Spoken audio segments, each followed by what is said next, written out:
I'll say, Your Honor. Thank you. All right, thank you. All right.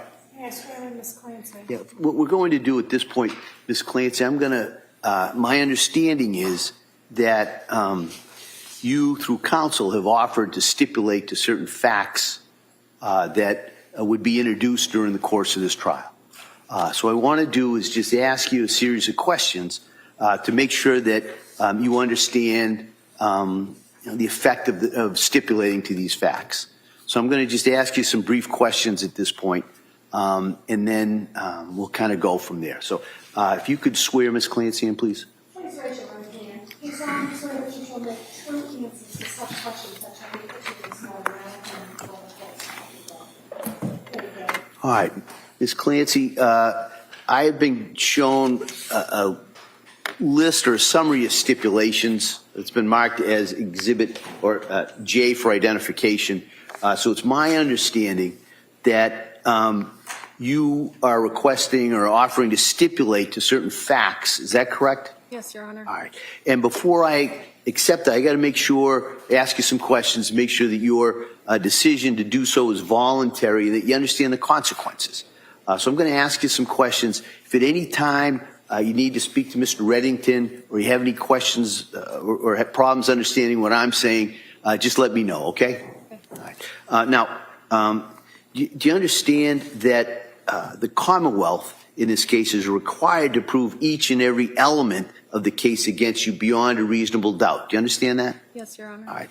You understand that there are certain facts that could be introduced during the course of the trial that would support, might support the Commonwealth's position regarding those elements. Do you understand that? Yes, Your Honor. All right. And you understand that by signing the stipulation, you're agreeing that the Commonwealth does not have to prove these certain facts that are contained in the stipulation. Do you understand that? Yes, Your Honor. All right. And do you understand by signing or going along with that stipulation, you are basically relieving the Commonwealth of its burden to prove those certain facts? Do you understand that? Yes, Your Honor. All right. Is that what you want to do at this point? Yes. All right. Have you gone over this stipulation or the summary of the stipulations with Attorney Reddington? Yes, I have. All right. Need any more time to do that? No, thank you. All right. No, by entering into this stipulation, you're giving up some important rights. So I kind of want to go over those with you at this time. Do you understand, by law, you're presumed to be innocent of each charge against you, and you do not have to prove your innocence. All right. So instead, at trial, the Commonwealth, as I said to you before, has the burden of proving you are guilty of each element of the charges against you. And by entering into this stipulation, you're giving up your right to force the Commonwealth to prove the facts that are contained in these stipulations. Do you understand that? Yes, Your Honor. All right. You also, at trial, where we are now, you have the right to confront the witnesses that would testify about these facts. And by entering into this stipulation, you're giving up that right with respect to these stipulated facts. Do you understand that? Yes, Your Honor. All right. You also, if you wanted to, could call your own witnesses at the trial to contest these stipulated facts if you wanted to. You understand you'd be giving up that right by entering into this stipulation. Yes, Your Honor. All right. You also, at trial, have the right to remain silent and cannot be forced to testify at this. You understand, by entering into this stipulation, you're giving up in a limited way that right with respect to just those facts. Yes, Your Honor. All right. Are you doing this willingly and voluntarily? Yes, I am. All right. Has anyone forced you or threatened you to enter into this stipulation? No, Your Honor. Have you had enough time to talk to counsel about this? Yes, I have. All right. Are you? All right. I make the following findings. I find that Ms. Clancy has knowingly, intelligently, voluntarily, and willingly entered into the stipulation of the facts that are contained and summarized in Exhibit J for identification. I find that she is competent to enter into this stipulation. I find she understands the consequences of entering into this stipulation. So accordingly, I now accept the proposed stipulation of facts. Thank you. I just would like, Your Honor, for the record, to again reiterate the fact that we have not been contesting the government's case in chief, if you will, have been agreeing to evidence, and this stipulation basically relieves the government of having to bring in dozens, if not more, witnesses to prove chain of custody of blood, fluids, the bands, DNA, all of that. Rather than have days of testimony, this stipulation will avoid that. So that's why we're stipulating to it. All right. All right. Commonwealth, anything else you want to add? I got it. Okay. All right. So, like I said, I have made those findings. I'm going to accept the stipulation that Ms. Clancy has agreed to and that the parties have agreed to, consistent with J for identification.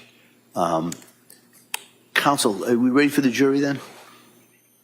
Any further? Yes, Your Honor. All right. Yes. All right. Why don't we bring the jury in?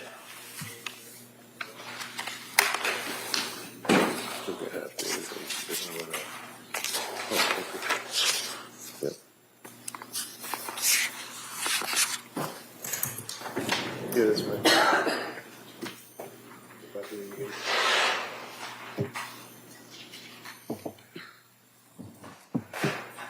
Counsel, I forgot to ask, while we're waiting for the jury, can I see you very briefly?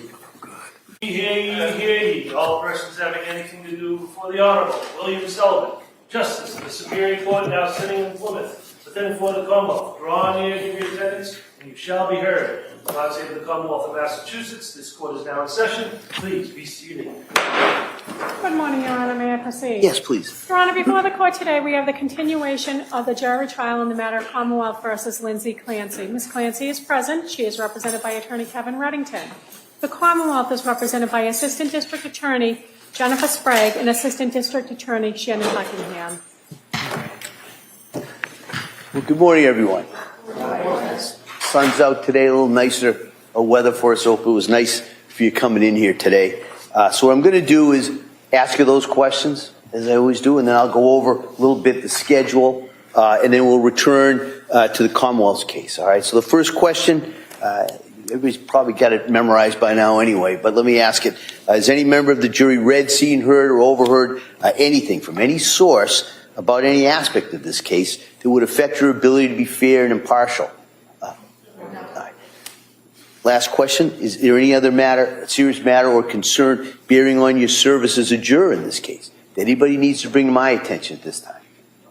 Again, thank you for following those instructions.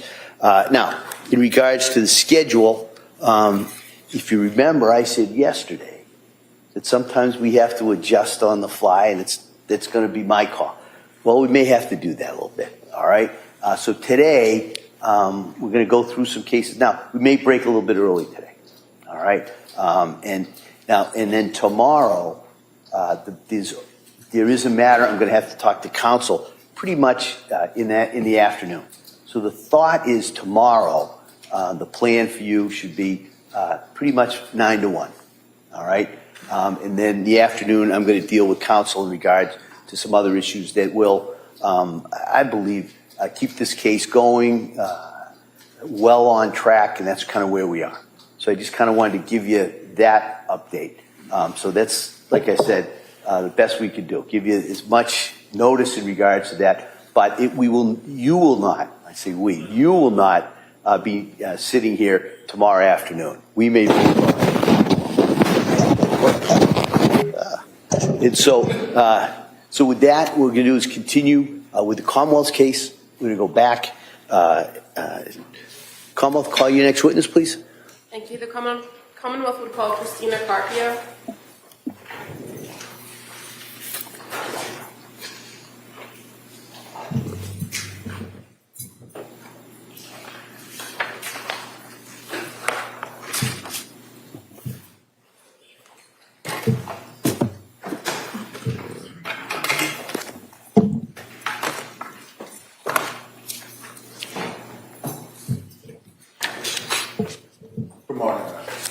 You stop right there and raise your right hand. You solemnly swear that the testimony you give is true, the truth, and that I not have any personal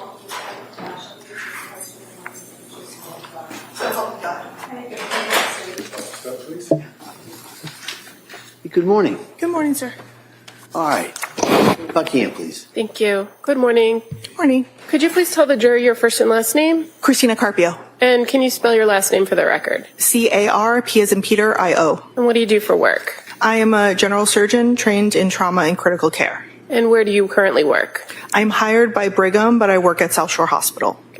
Can you tell us a little bit about your educational background? I completed medical school and then went to general surgery residency for 5 years at Columbia Presbyterian.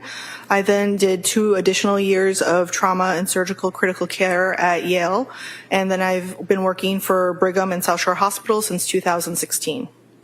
And explain to us how it is that you work for both Brigham and South Shore Hospital as a trauma surgeon. Brigham has many physicians of all specialties who are at South Shore Hospital. At one point, I think there was a merger attempted between the 2 institutions.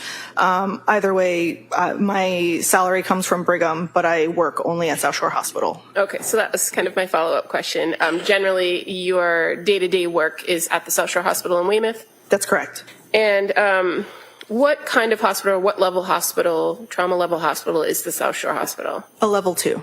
And so if there are cases that come in that need more acute care, are they generally sent over to a hospital in Boston like the Brigham? Yes, depending, sometimes we get input from the subspecialists to guide that decision.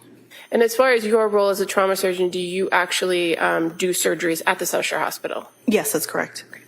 I'm going to draw your attention to January 24th of 2023. Were you working at the South Shore Hospital that day? Yes. And what was your role that day? I was the on-call surgeon. I was physically in the hospital working. At some point in the evening hours, were you advised that a patient was being transported to the South Shore emergency room as a level 1 trauma? Yes. And so when you are advised of that level of trauma, or you're advised of a critical patient coming into the emergency department, what do you do? There are guidelines for how quickly we have to be present in the emergency room.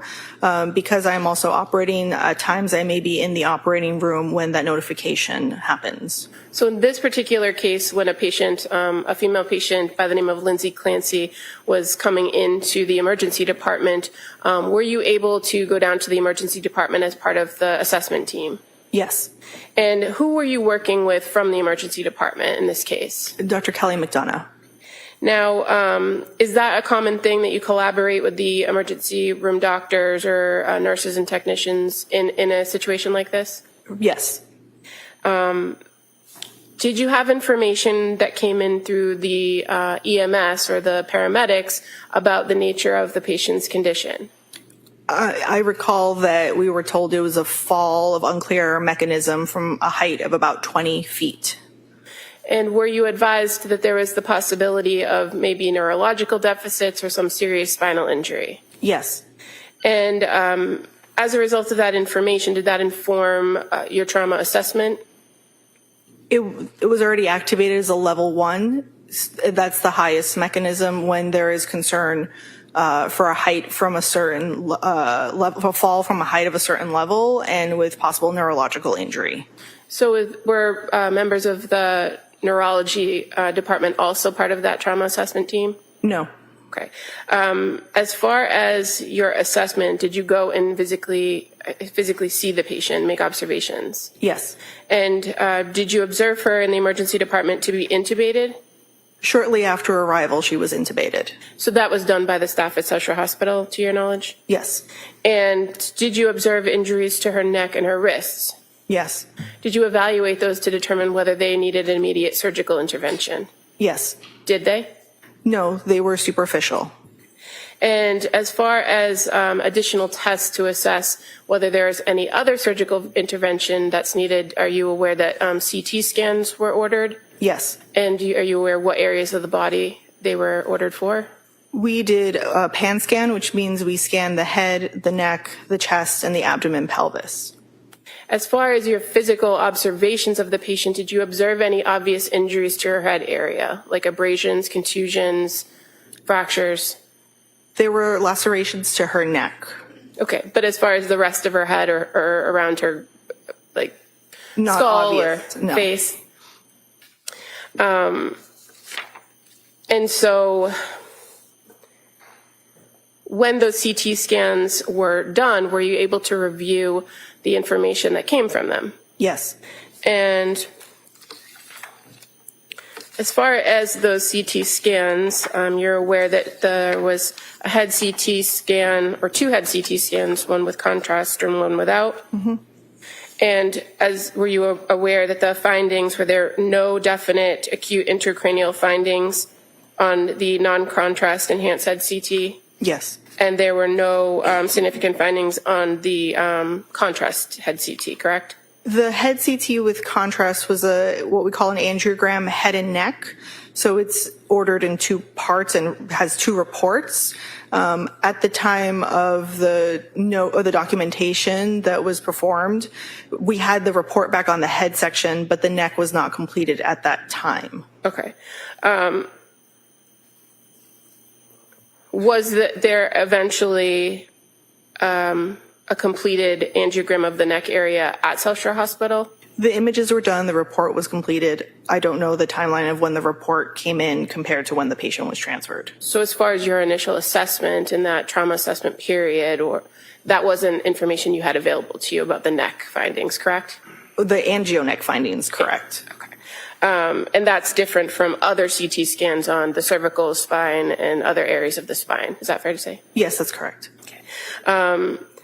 As the trauma surgeon evaluating this case, did you identify that there were some serious spinal injuries to the cervical and thoracic areas? Yes.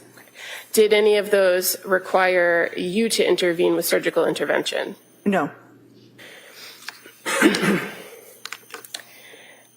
Do you recall making note that while in the emergency department, the patient became hypertensive and that she was identified as being hypothermic to 82.1 degrees? I remember that she was hypothermic when I reviewed my documentation. The two numbers I saw in my note were normal values of blood pressure, not high values, not hypertension. Okay. If I may approach you just with one of the pages from the notes for you to review. You could just tell me if I'm misinterpreting. Oh, no problem. Which part? It's towards the bottom, the second to last paragraph. Oh, she was hypotensive, which means low blood pressure, different from hypertension, which is high blood pressure. Okay. Yeah. Sorry. Yeah, no, not at all. But as far as the hypothermic, that you recall that she was at a very low core body temperature. Yes, that's correct. And do you know what was done to raise her body temperature? We raised the temperature in the trauma room to be able to raise her body temperature. That's usually our first line of intervention. And do you also have available to you at the South Shore Hospital what's called a bear hugger or some sort of blanket or wrappings that you can wrap around an individual to try to get their body temperature up? Yes, we have that. And at some point, her body temperature did come up to 95.2 degrees, correct? Yes. And based on your observations of her, did anything change about those lacerations that you observed once her body temperature was up that warranted some surgical intervention of those injuries? No.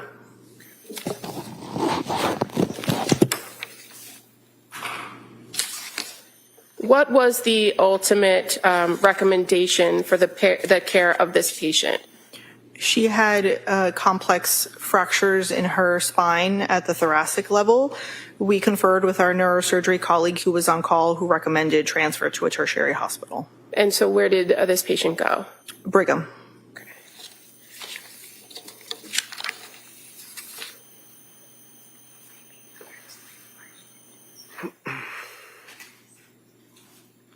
Now, you identified that your hospital is a level 2 trauma, correct? Yes. After fully reviewing this patient, did you agree that this was a level 1 trauma situation? Yes. Are you able to do surgical intervention for these particular injuries that you observed on this patient at South Shore Hospital? The spinal injuries require input from our neurosurgical team. And there was none available to you at the South Shore Hospital? We did contact the on-call neurosurgeon. Because we are a level 2 trauma center, they are not required to be physically present in the hospital, but they were immediately available and they can remotely review images. So I guess my question is, why didn't you do any surgeries regarding those injuries at South Shore Hospital? Why did you recommend the care to a tertiary hospital? The complex level of spinal injuries was deemed necessary for transfer by our neurosurgery colleague. Okay, thank you. Kevin Reddington. Morning. Good morning. Just a few questions. So South Shore Hospital, and you made reference to as being a trauma hospital, and the injuries suffered by Lindsay were level 1. Is that what it was? Yes, that's correct. That would be the highest level. Is that right? Yes. As far as risk or concern of the person's safety and health and survival. Yes. What time, if you remember, what time approximately was she admitted to South Shore Hospital? The word admission means that she would have remained there as a patient, so she was never formally admitted. Okay. For the time that she was brought in by EMS, I would have to refer to that information from the record. Do you have an idea as to how long she was at your hospital? Likely several hours, but again, I would have to see the specifics in the charts of there is documentation with EMS for arrival and for when transfer occurred to Brigham. Okay. And at some point, it was decided that she would be transferred to Boston, right? Yes. Brigham and Women's Hospital. Yes. And it was decided by someone that they weren't going to put her in an ambulance for that transport, right? I would have to look at the record for what was the method of transfer to Brigham. Do you know how she was transferred? By helicopter? Med-flight? I don't know, because MedFlight covers 2 modes of transportation, MedFlight ambulance and MedFlight helicopter. Do you know that she was Med-flight helicopter to Boston? I don't know that. And the time that she left was after you all had provided the treatment that you were able to provide to Lindsay as a patient, right? Yes. And you reached the end of your rope. She had to be transferred because she needed immediate high-level medical care, right? She needed higher level of care. Yes. Higher level of care. And as a result, she was then brought to Brigham and Women's Hospital. Now, the treatment that you had given would include raising her, apparently, temperature, I guess, because she came in at a low temperature, right? Yes. And did you use IV fluids? I would have to check the record, but that is a common intervention. So your memory would be that you believe that you used IV fluids, but you'd have to have me get out of the box and check the record to ask that question, right? Yes, correct. Okay. It didn't really work out very well, though, did it? Because you know that when she was brought to Boston, after all of the time that she was treated at your hospital, she was still core temperature of 82 when she hit Brigham and Women's. Objection. No, allow it if she knows. I did not look at the medical record from another institution. I only reviewed my note from South Shore Hospital. Did you know that your patient had coded shortly after being brought to Brigham and Women's Hospital? No. Did you know that she had to have massive transfusions right after being brought to the hospital in Boston? No. Did anybody in South Shore Hospital make a determination that she had lost a lot of blood? The EMS report did not share that there was a large volume of blood at the scene. She was evaluated part of her CAT scans also help us evaluate for intra-abdominal blood loss. Okay, so when you raised the issue of the EMS, that would be the ambulance, right? Yes. And their report, their run sheet that they prepare, right? That's what you're talking about, right? There is verbal report from EMS when a patient is brought in and also the run sheet of the details. Okay.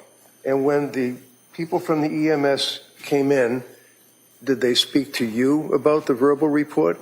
They address the entire room, so all the staff in the room is available to hear the details. And you're able to look at the run sheet, correct? No, the run sheet is not always immediately available. So did the EMTs, to your knowledge, as a treating surgeon physician in the trauma center, tell you that there was blood loss? Not to my recollection. Did anyone tell you that at the scene where she was being treated after coming out of the window and striking the ground, that there was blood on the snow and on the leaves and in the grass? I cannot recall if they commented on that. Is that important for you to know if there's blood loss on a patient? If there is a large volume of blood loss, yes, the EMS will routinely comment on a patient being found. Yeah, but that's the EMS. You're the surgeon, right? That is correct, sir, yes. Yeah, and one of the things would be blood pressure, right? What the person's blood pressure is, correct? Yes. And she had, if I understand your testimony correctly, low blood pressure. She initially, when she came in, the note has a normal blood pressure, and then after intubation, her blood pressure dropped. Okay. Do you know what caused the blood pressure to drop?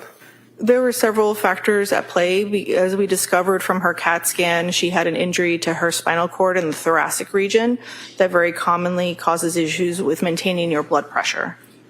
And do you know what her blood pressure was? I mean, if you don't, that's fine. You need the records. Blood pressure at which point? At the point I'm asking you about, when you noted that she had low blood pressure. No, I don't remember how hypotensive she was, no. As far as being hypertensive, did you know that when she finally hit the Boston hospital that she had massive transfusion of blood? I thought I asked and answered. Oh, did you? You asked me before and I answered that no, I did not know that. Okay. So how about, did you know that they introduced pleural tubes in both sides of her chest and removed many, many cc's of blood from both the right and left pleural cavity? No, I just object to the line of questioning. The witness has already indicated she hasn't reviewed those records. She's not aware of what happened at the Brigham. Go through each and every injury is not necessary. Oh, she can answer that. No, I do not know that about the patient when she was not at South Shore Hospital. How about the superficial cuts that you were talking about? Would you suggest or would you agree that on the right ulnar area and the left ulnar area of the upper extremities, right and left, that there were a deep cut noted in the skin? The notes about her wrist injuries said that it was through the skin with exposed fat, but there was no exposed muscle or tendon. So Okay. those are more superficial. So you would not agree that they were deep cuts on both arms? You wouldn't agree with that? No, I would not. And again, you're not aware of anything that was diagnosed in Brigham and Women's Hospital, right? That is correct. As far as the injury to her spine, what kind of injury was it? Do you remember? It was at thoracic level T5, T6. And what type of injury was there to the spine? The report said that the stability of this, the pattern of it indicated that there was instability of the spine, which is why we conferred with the neurosurgeon. Right. And nothing much came out of that either, as far as conferring with the neurosurgeon, right? I'm not sure what you mean by nothing much came of Well, you that. didn't show up to come to the hospital, right? We didn't. I'm not sure. Okay, the spine was transected at T5, T6, right? The team, or rather the input you would need for further commentary on the spine would be a neurosurgery team. I am not a neurosurgeon. I am a general surgeon. So you're not aware of the transection. You know what a transection is, don't you? Yes. Okay. And on your CAT scans or on your pictures that you were describing for the jury with no problem for the DA, did you notice that the spine was transected at T5 and T6? There was compression of the bones. I would have to specifically look at the report to see if it used the word transection. Okay. How about a thyroid? Did you notice anything about a thyroid? It said that there was edema at the thyroid, concern for contusion or laceration. And that's the extent of your knowledge. You don't know whether or not the thyroid was destroyed or anything, do you? Correct. Okay. How about her ribs? You notice that some of her ribs were broken. I would have to look at her CAT scan report again. Yeah. So coming in here today, you're not aware whether or not she had broken ribs because you haven't been able to look at your records. Is that right? I did review my records. I would have to specifically state into the record what was the injuries. I would be happy to read from my note, which I know is part of the evidence. Yeah. So who is it that decides that a patient is going to be med-flighted into Boston from South Shore Hospital? Some of it depends on the level of injury and the transport teams that are available at that moment. Sometimes a med-flight ambulance is faster, sometimes med-flight is available. It all depends on the available resources at the time of the event. So what I asked you is who decides whether or not somebody's getting med-flighted out of South Shore Hospital? Is collaborative between what resources are available for us to transport the patient. The decision to transfer the patient is made between the emergency room team and the trauma team, and So the you input as the- from the Go subspecialist. ahead. Let her finish. Yeah, no, Okay. I didn't know she was still talking. Go ahead.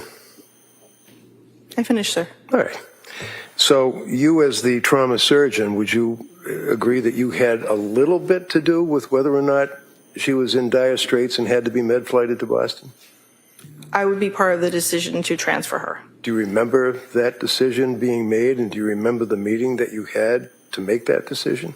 I remember conferring with the emergency room team that neurosurgery had said she needed transfer.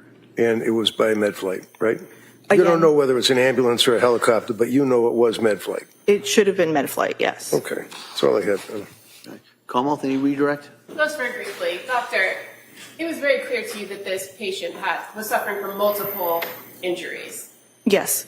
And is it the policy of the South Shore Hospital to make sure a patient is stable before they're transported? Yes, that's correct. And so that's what the emergency team and the entire team that's collaborating on her did, right? Yes, correct. We would not put an unstable patient in any mode of transport to another facility. So in the review of all the CT scans, the abdominal scans, the head scans, the chest x-rays, all of the things that were reviewed, it was identified that she was stable enough to be transported So to I'm another going to facility. object because I think she's a Yes, very hostile witness, and this is leading, which I haven't objected to yet, but at this point I am on this witness. I'll allow this question. Okay. Sorry, what was your answer? Could you repeat the question, please? So after reviewing all of the imaging, the CT scans, the chest x-rays, everything, you and your team were comfortable that she was stable enough to be transported to another hospital, correct? Yes. And I think your testimony was that a large contributor to the decision to transport was the information that you got from the neurosurgery team. Yes. Thank you, nothing further. Anything on that, Ms. Reddington? All right, thank you, doctor. All right, thank you, sir.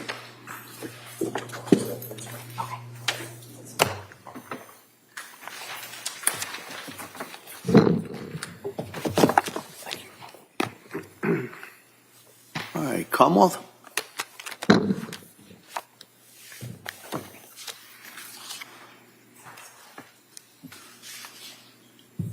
The Commonwealth would call Joseph Rabbitt to the stand.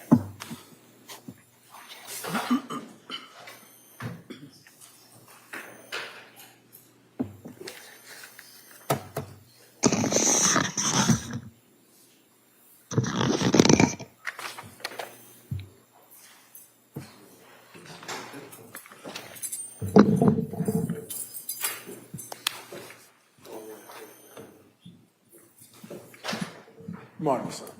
You stop right here, raise your right hand first.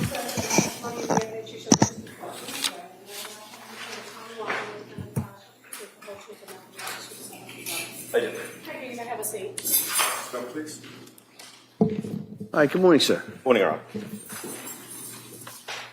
Let me just have one moment. Sure, sure.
Oh, it's in one of the, it's in the, see the one with the,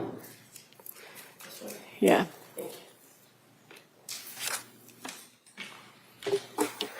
Good morning, sir. Good morning. Can you please tell the jury your first and last name? Lieutenant Joseph Rabbitt, Rabbitt. And where do you work? The Massachusetts State Police, currently assigned to the cybercrime unit. How long have you been with the state police? Since March of 2012. And I'm going to draw your attention back to January of 2023. What was your assignment then?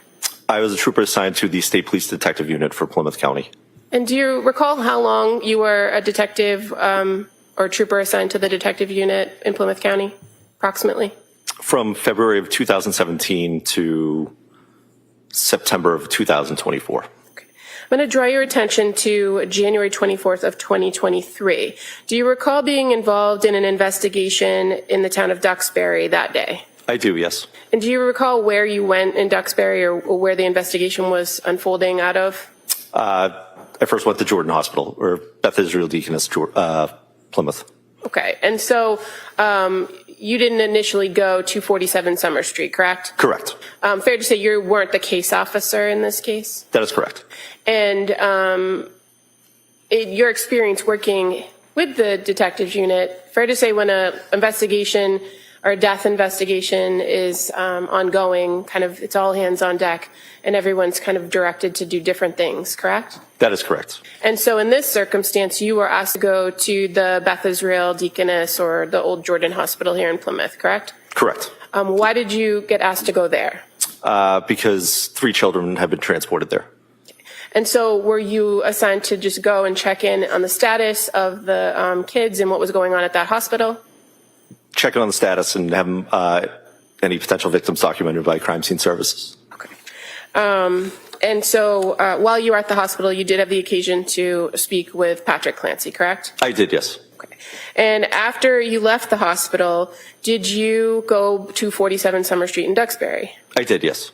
And are you aware that other members in your unit had obtained a search warrant for that home? I was, yes. And so when you arrived at 47 Summer Street, were you there to assist with the execution of the warrant? I was, yes.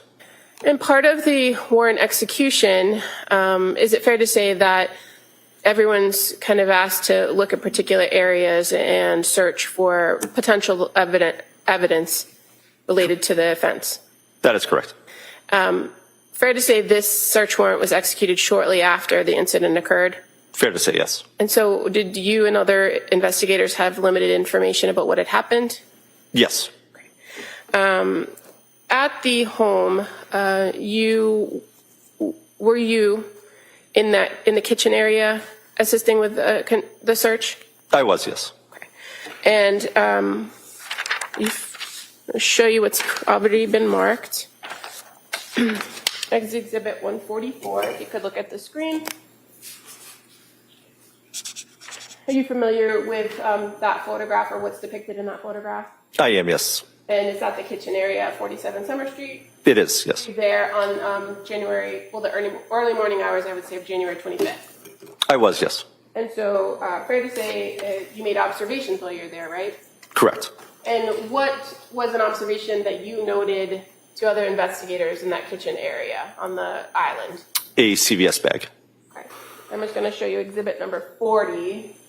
That's a little bit of a closer view of the bag, correct? That is correct. And how about this larger paper bag? Did you observe that as well? I did, yes. And I'm going to just approach you with what's been already marked as exhibit 31. Is that also familiar to you? It is, yes. Is a receipt that was with that bag? Correct. And fair to say all of these things, the CVS bag, the receipt, were noted and certain things were collected, including the receipt, exhibit 31, and the CVS bag. Correct. Do you recall what was inside the CVS bag? I believe it was a bottle of Pedialyte.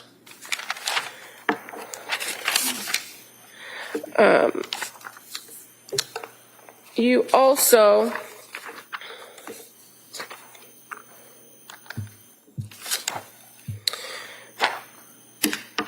observed other areas of the kitchen, correct? Correct. And so there was a particular cabinet in the kitchen. Did you open a cabinet and discover something that stood out to you? I did, yes. And what was the cabinet and what stood out? I An upper kitchen cabinet with medication bottles. Okay.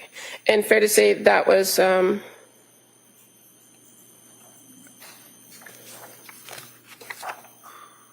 pointed out and documented as well. It was, yes. If I may approach. You may. First photograph, is that familiar to you? It is, yes. And that's the cabinet that you opened and saw the items inside? Correct. Okay. And I'm just going to show you a second photograph. And is that fair to say just a closer of those top shelves? It is, yes. And what particularly stood out to you about the medication in the cabinet? Was it the spices or the generic medications or something else? The prescription medications. I would move to admit these as the next two exhibits. All right. They may be admitted.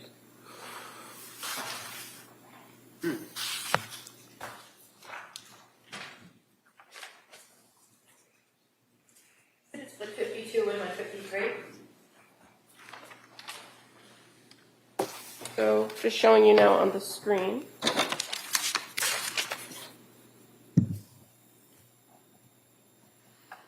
Exhibit 152, and that's just the cabinet open, and there's looks to be like an air fryer below it, correct? Correct. And now showing you 153, which has those top two shelves, and it's the very top shelf has the prescription bottles, correct? Correct. What did you do with the prescription bottles? I placed them on the island and notified other members that were searching so they could be photographed by crime scene services.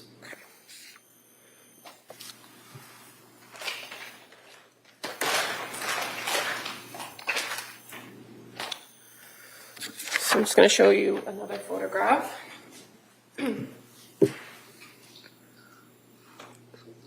Is that fair as to you placing those bottles on the island? It is, yes. All right, it may be admitted.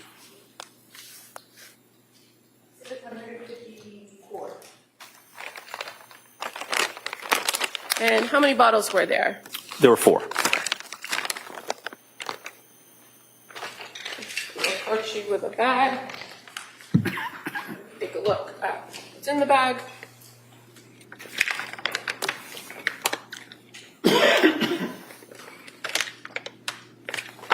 Do those appear to be the 4 bottles that were in the cabinet? They do, yes. I would move to admit this is the next exhibit. They may be admitted. Exhibit 155. Thank you.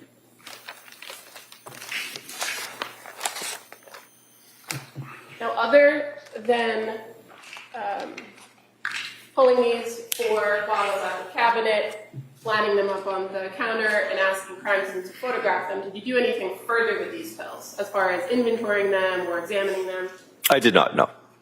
And when a search warrant is executed, fair to say there's usually an evidence officer who kind of documents everything and collects everything to take back either to the crime lab or to the state police office. That's correct.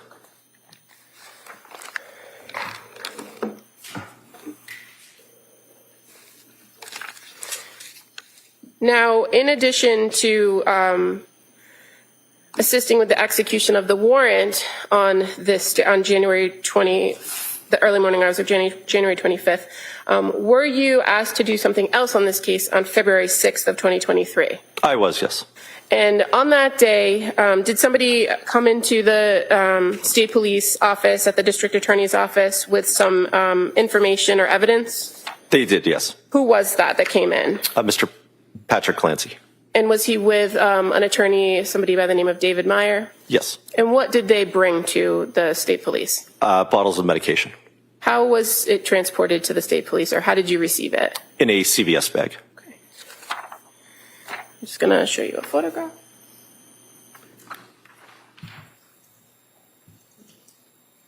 Is that familiar to you? It is, yes. And is this fair as to the bag that was provided to you on February 6th? Yes. It may be admitted. 156. Thank you. When Mr. Clancy and Attorney Meyer brought that bag in, did you do something or ask somebody to do something to memorialize what they were bringing to you? Yes, I asked crime scene services to digitally document them. And so the photograph I just showed you of the bag, that was done by a trooper from crime scene services that came to the office? Yes. Do you recall who that was? I believe it was Trooper Rostoffers. And fair to say that with the crime scene trooper present, you also examined the other contents in the bag, correct? That is correct. And there was a blank greeting card, some paperwork, and a kind of insert for CVS. Is that accurate? Correct. Just showing you one more photo.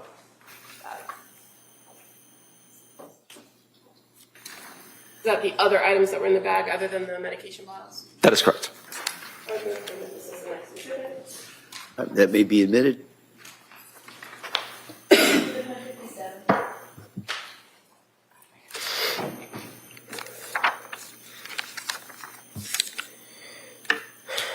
And again, as to the medications in that bag, when you saw that there were prescription bottles there, did you present them so that they could all be documented? Yes. And did you then inventory or examine each of the bottles? I did, yes. And is it fair to say that Patrick Clancy had indicated that the bag was in his truck and that he was bringing them to the state police as a result of everything that occurred on January 24th? I can't recall where he said he got them from, but that is why he was bringing them in. Okay.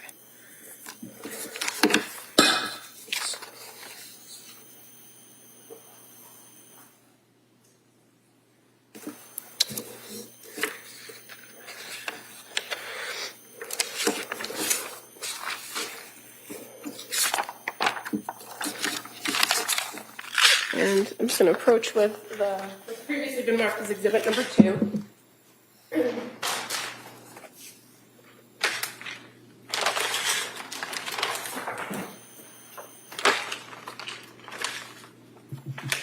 want to take a look at that before we go through it. Does that appear to represent all the bottles that were provided to you on February 6th?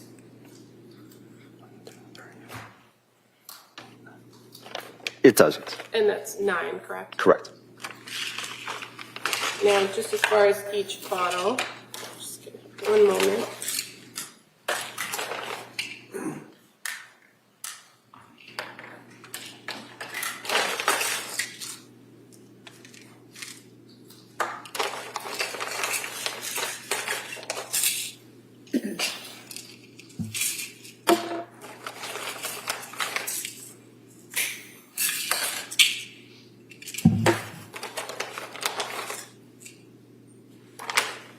So when you are tasked with tracking or inventorying particular items like this that come in, what do you do? Count out how many capsules or tablets are in there, the date that it was filled, and the amount left in the bottle, and the amount that it said should have been there when filled. Okay. And so referring first to this bottle that's labeled lorazepam, 1 milligram, fair to say it says date filled 10/26/22, correct? Correct. And it says that originally it was filled with 30, quantity 30. Correct. And you counted what was left in this particular bottle, and there were only 14 pills left in that bottle, correct? Correct. And so the next one, the bottle labeled sertraline, brand name Zoloft, filled on 9/15/22, quantity 30. Did you count how many pills were left in this bottle? I did, yes. And fair to say there's 23 left. Correct. Now, buspirone. There were, in fact, 2 bottles labeled buspirone, correct? That is correct. And one of them with a date of 10/26/22, date filled, quantity 30. You counted how many pills are in this bottle, right? Correct. And there were 28 pills left in this bottle. That is correct. Hydroxine, filled on 10/26/22, quantity 30. You counted how many pills were in this? That is correct. And fair to say there were 27 left in that bottle. Correct.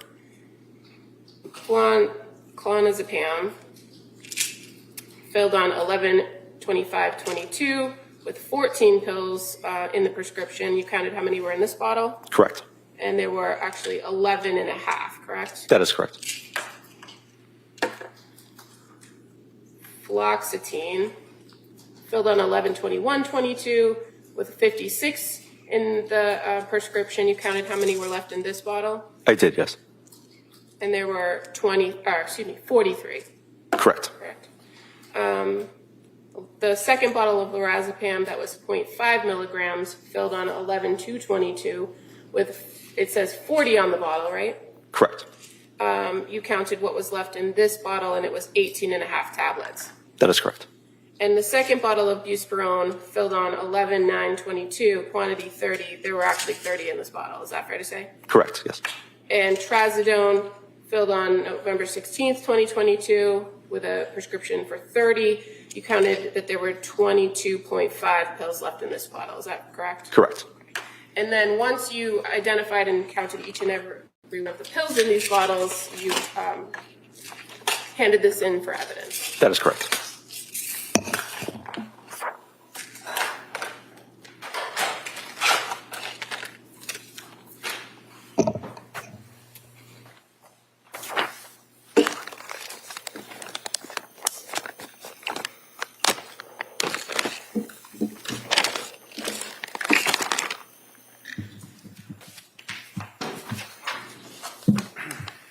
Thank you.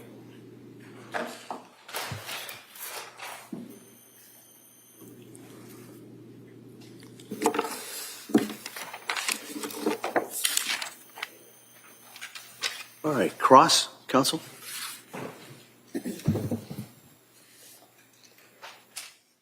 On the pills that you just counted, or you went through the bottles that you seized, first of all, there's no doubt that you guys were executing a search warrant, right? That is correct. And to have a search warrant, you have to have a reason to seize something from a citizen's person or their home, right? That is correct. You have to have probable cause is what it's called, right? Correct. And then you have to itemize what you want to have the authority to seize, right? Correct.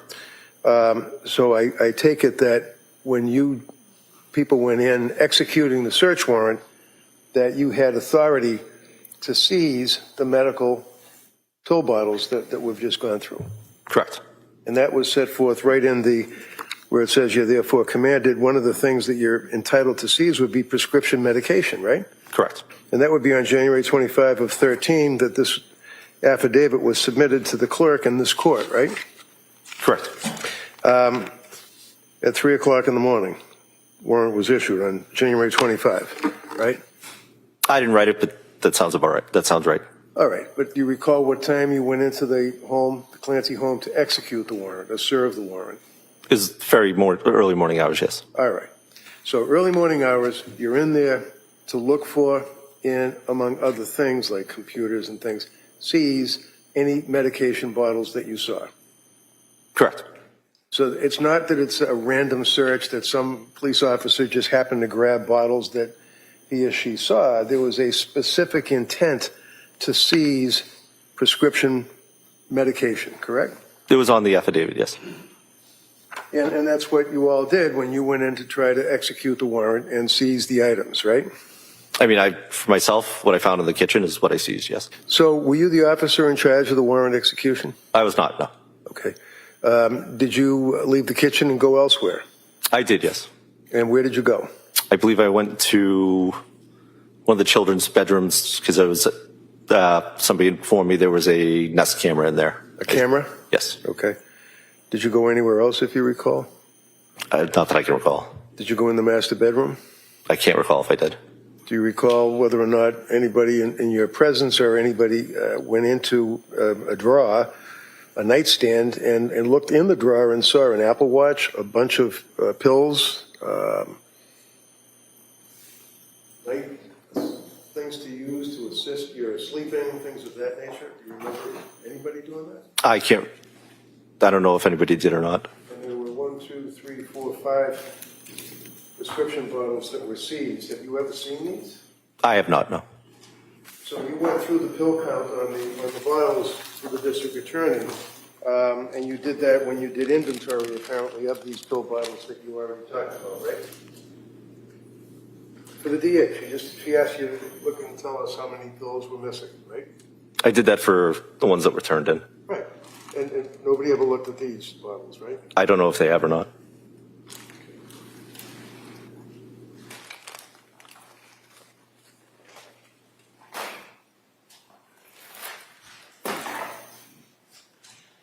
If I understand correctly, lorazepam, as counsel asked you, the dates that these scripts were written, the lorazepam, as you indicated, was October 26.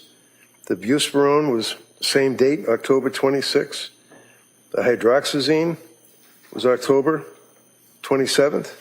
Flanazepam was into November 25. Fluoxetine was November. Lorazepam was the beginning of November, November 2nd. Buspirone. These were all pills that were issued on prescriptions in about a 3-week period of time. Is that correct? Yeah, whatever the dates are when they would have been Okay. prescribed.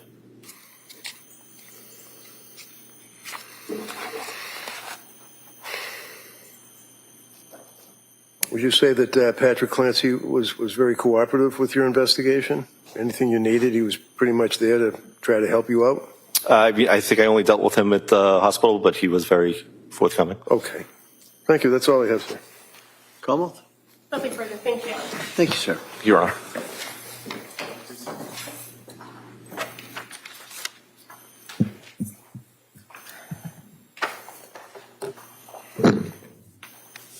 Counsel. Commonwealth? The Commonwealth would call Maureen Hartnett as its next witness.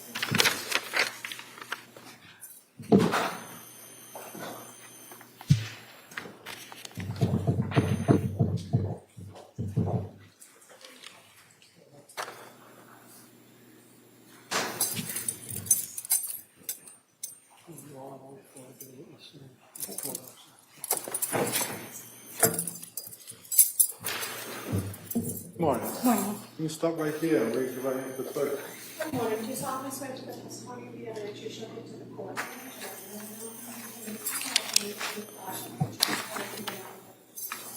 Yes, I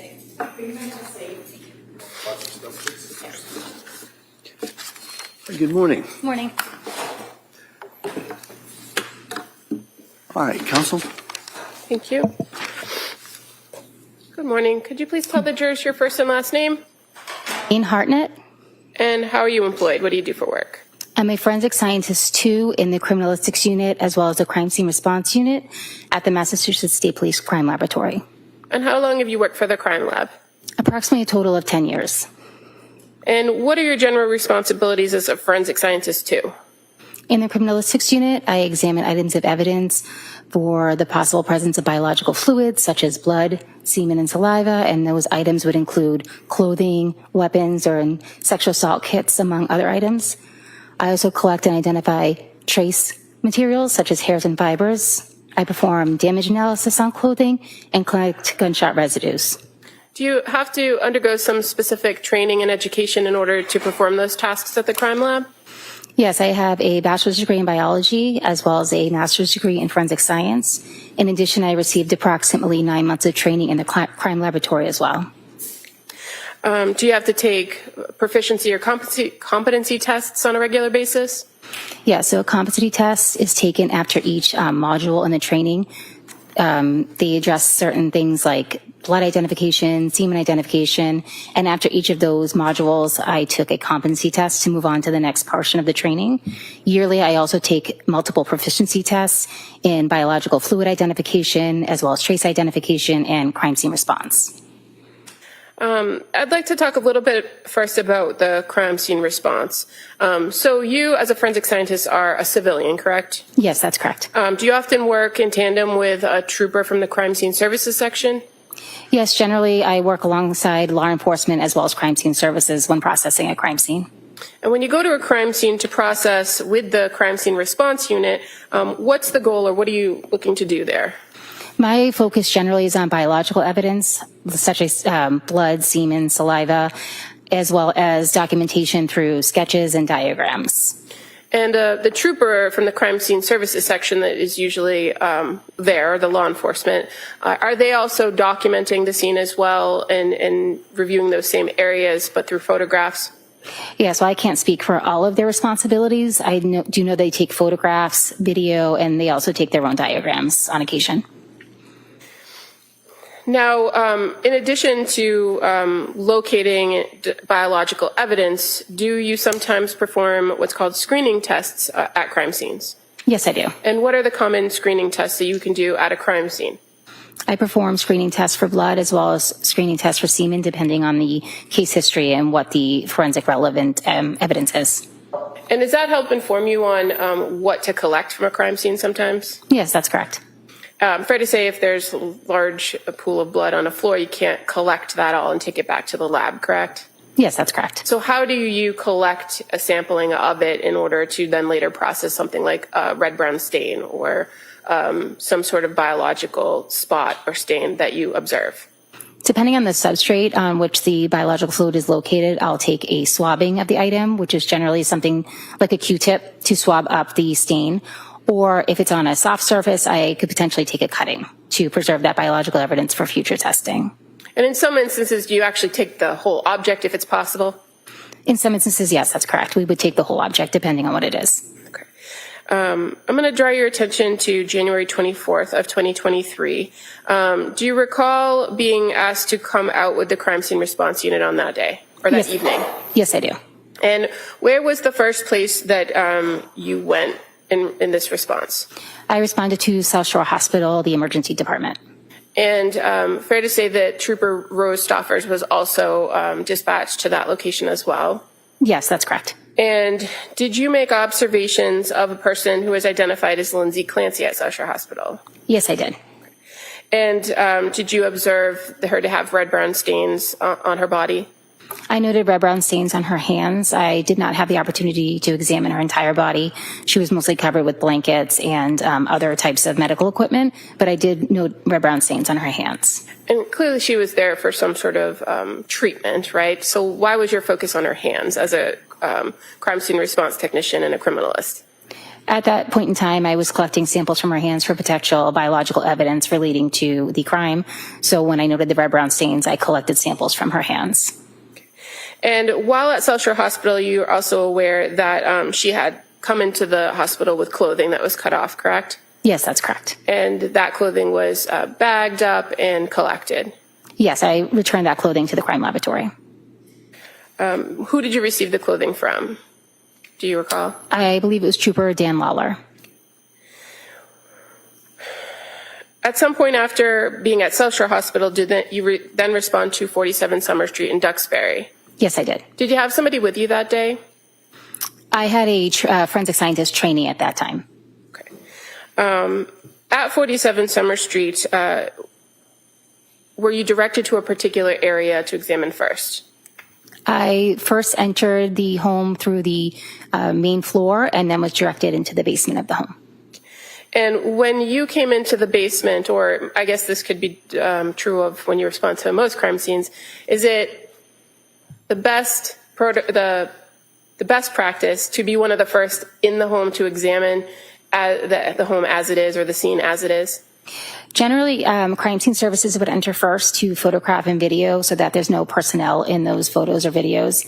Then I would normally enter, or the crime scene response unit would enter next so that nothing is disturbed and that we can mark and test and collect evidence as is prior to the detective unit coming in. And then once our things are marked and documented, then the detective unit would also enter the residence. So when you came into the basement at 47 Summer Street, did you observe some areas of the basement that were of significance to you as the crime scene response? Yes, I did. And did you observe a red-brown stain on the floor? Yes, I did. Once you observe it, what do you do with that stain? I marked the stain using a piece of ruler tape, and I designated that stain as stain A so that I can properly refer to it in my report. Okay, I'm going to approach and show you the photo. Is that familiar to you? Yes, it is. And is that stain A that you just told us about? Yes, that's correct. I've moved to admit this is the next exhibit. That may be admitted. Exhibit 158. Thank you. I'm showing you now on the screen what's been marked as Exhibit 158. Obviously, this appears to be on carpet, correct? Yes, that's correct. What did you do to collect sampling of that? Well, I guess, what is the first thing you did with that stain? So once I marked it, I then requested it be photographed, and that is the resulting photograph from that request. I then performed a screening test for the presence of blood on that stain. The screening test was positive, and at that point, once I documented that result in my notes, I then took 2 swabs of that stain for further testing. Now, when you're at a scene and you see something that is a red-brown stain, you don't refer to it as blood, correct? That's correct. And even after a screening test, you don't refer to it as blood, do you? That's correct. Those preliminary tests are just screens, and so what do you do to then later confirm it? Once the swab is collected and then submitted to the lab, later when I'm assigned the case in the criminalistics unit in the lab, I'll then perform a confirmatory test on any swabs that they're interested in that need to be tested further. And so as it pertains to the stain A, how do you take the swab? What do you do? I apply deionized water to 2 Q-tips and apply it to the stain, and then the red-brown stain is then transferred to the Q-tips. I then package those, seal them, and enter them into our laboratory system and store them in a cold storage unit until they're ready to be further tested. And fair to say, with this particular investigation, the swabbing from that stain A on the basement floor, was labeled as item 3-3 for this case. That's correct. Did you also go to another area of the house? Yes, I did. And what other areas did you go? I went up to the master bedroom on the 2nd floor of the house. Did you observe additional red-brown stains in that master bedroom? Yes, I did. And so again, when you observe stains, you then note them, mark them, document them, correct? That's correct. And how many stains did you document in the master bedroom? 4. Okay. And again, just like the stain on the basement where you labeled A, do you kind of start over with the stains in the other bedroom, or do you continue to label them in sequence? I continue to label them in sequence, so they were B through E. Okay. So first, referring to stain B, do you recall where that was in the master bedroom? That was on the floor of the master bedroom in between the bed and the mirror. I'm going to show you the photo. And is that fair to say stain B? Stains, yes, true, correct. May be admitted.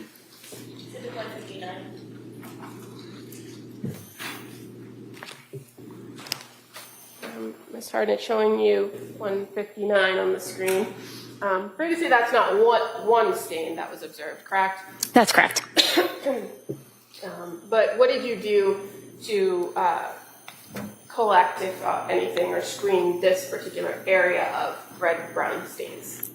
Sure. So in this particular case, based on the stains size and distribution, I consider them a related group of stains. So I tested one of the stains, performed a screening test for the presence of blood. That was positive. So then I collected 2 swabs from that stain, just like the other one as before. Just showing you kind of another photograph of that area. Is that familiar as well? Yes. I'm not sure if this is the next exhibit. All right, that may be admitted.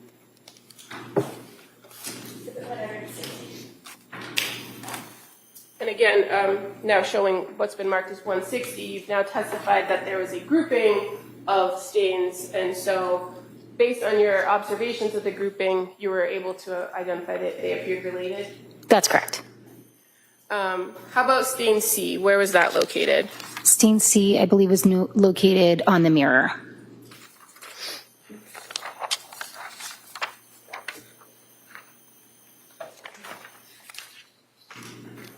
And just going back to 159, just for reference, can you see the bottom legs of the mirror in this photograph? Yes. So it was close to that cluster of stains. That's correct.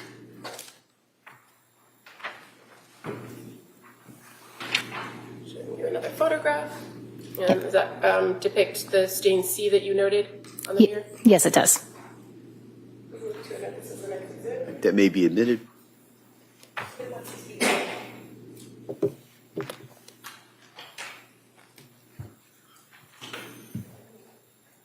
With what's now been marked as 161, stain C, again, is would this be kind of a cluster of related red-brown stains?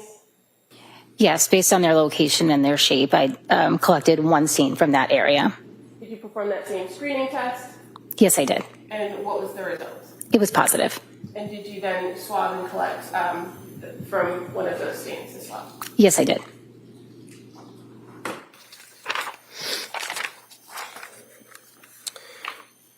Now, stain D, do you recall where that was in the bedroom? That was on the windowsill. Show you two more photos.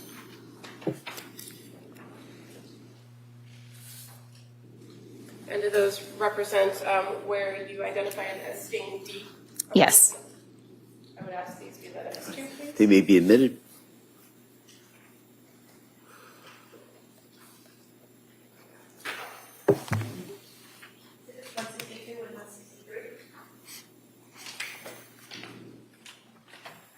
And showing you 162 first. Fair to say that's the inside of the windowsill, correct? Inside the bedroom. Yes, that's correct. That night that you were there, did you make any observations of any stains on the outside of the windowsill?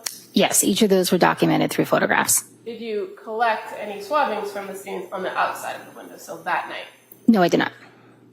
And just kind of showing you for the jury, 163, that's just a further close-up of some of the stains. And is that fair to represent the area that you tested for the screen and then later swabbed? Yes, that's correct.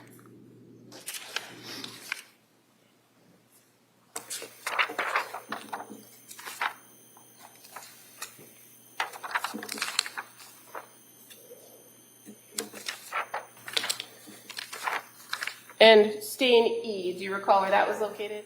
That was located on the nightstand next to the bed. The photograph, is that familiar to be stain E? Yes, that's correct.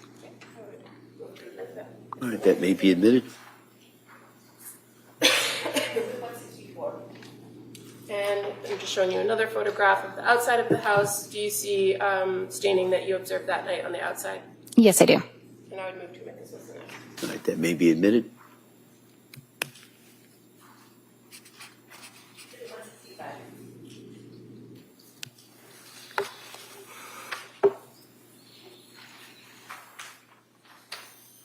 So first, Exhibit 164.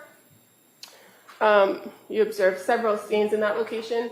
Yes, I did. And did you do the same thing as some of the other grouping of stains? Screen one area, collect a swab from one area? Yes, that's correct.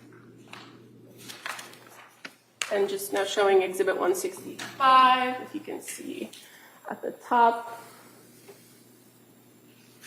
There's a stain on the outside of the windowsill. Did you observe that on January 24? Yes, I did. But you did not swab or screen that stain, correct? That's correct. Why not? Generally, we don't collect every single stain from a scene. I organize the stains based on location, size, shape, distribution, and collected from multiple areas. And in this particular case, I knew there was a single bleeder in that area, so I collected from numerous stains, just not that particular one. And in addition to that stain on the windowsill, fair to say you did observe some other staining on the outside of the house as well, further down the window and on top of the first floor window frame. Yes, I did. While you were out in the backyard, did you also observe staining or red-brown stains in the yard? Yes, I did. And did you do that same procedure of marking it, screening it, collecting a sample from it? Yes, I did. I'm just going to show you one more photograph.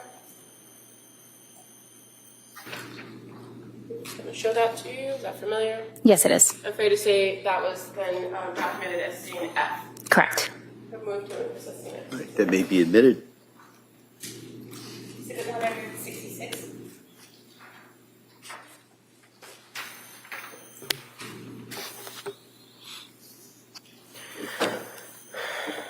As far as the work that you did on the scene at 47 Summer Street on January 24th, fair to say it was limited to documenting these areas, swabbing these areas for the most part?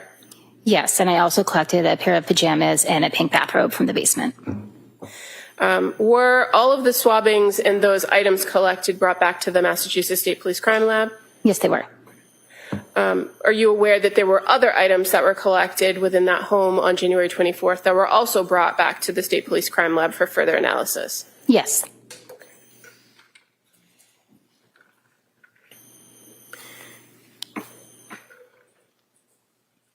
Moving to January 25th of 2023, did you go to the Brigham and Women's Hospital as part of the crime scene response, again, to see Lindsay Clancy, the defendant?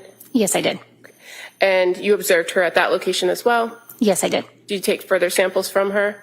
Yes, I collected samples, swabbings from underneath her fingernails. And then as far as your duties on this case with crime scene response, did you return back to 47 Summer Street on January 15th of 2023? I believe I returned on June 15th. I'm sorry, June 15th. Thank you. Yes, I did. And when you returned to the home on June 15th, did you go in the nighttime, the daytime? I went during the day. And again, with a crime scene response trooper or a crime scene services trooper? Yes, correct. What was the purpose of going back to 47 Summer Street on June 15th? I was informed that additional testing was being requested on some of the red-brown stains that were noted on the exterior of the house up on the shingles they had not previously collected from. So I went back to see if I could potentially collect samples from those. Is that something in your training and experience is possible to collect biological substances from something like a shingle months after the incident occurred? It's possible. So if it's requested, we'll certainly go out and attempt to do that. And in this particular incident, you went out and first made observations of the rear of the home, correct? Yes, that's correct. And then made closer observations of underneath that second floor window? Yes, correct. Did you observe any obvious staining in that area? There appeared to be a reddish-brown stain underneath the windowsill. So what did you do once you observed those stains? I marked that stain as stain A, and then I also marked additional stains further down on the side of the house on the shingles. Where was stain A? That was right underneath the windowsill, of the window that was farthest right, what would have been the master bedroom on the exterior. Okay.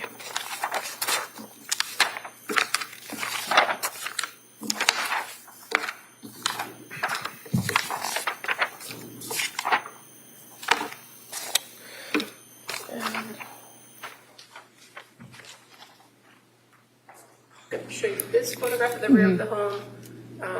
Does this photograph at least show the area where you observed stain A? Yes. Okay. And can you point out to me where that was? Sure. It was sort of on the left side near where this orange, it seems to be some sort of window insulation. So it was right underneath there. So I did perform a screening test on that. Okay, and what were the results of the screening test? That was negative. I would move to admit this photo. That may be admitted. 167. Again, on June 15th, when you were there, 2023, showing you now Exhibit 167, kind of closing in on underneath that window. There's that orange ball that you described. It appeared to be some sort of insulation. Correct. And that was negative. That stain you observed was negative. So you didn't do anything further with that. That's correct. As far as the other areas, you have stains B, C, and D, correct? Yes, that's correct.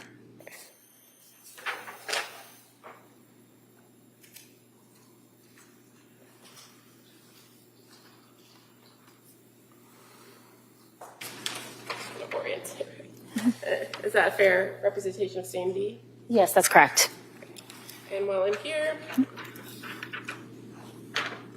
stain C and D. Yes, that's correct. Okay. And again, stain B is kind of in between that top floor window and the first floor window. Correct. And stains C and D are just above the first floor window. Yes, that's correct. I would ask if it exists the next one. All right, those may be admitted.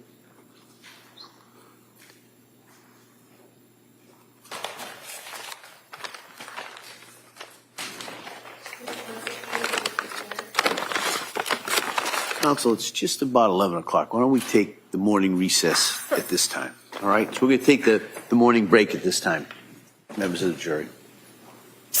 Court, all rise. Sure, close the door, please. Place them on your chairs, please.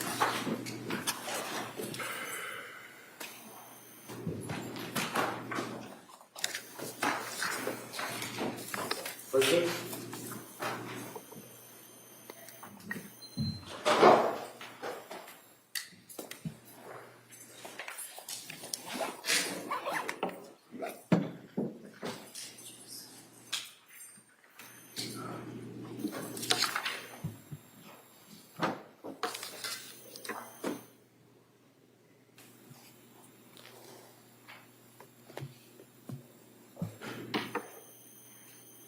Here's the exit of the corner. Council, anything we need to talk about for the break? No, Your Honor. All right, so we'll be in the morning recess at this time. Thank you. What stands in recess?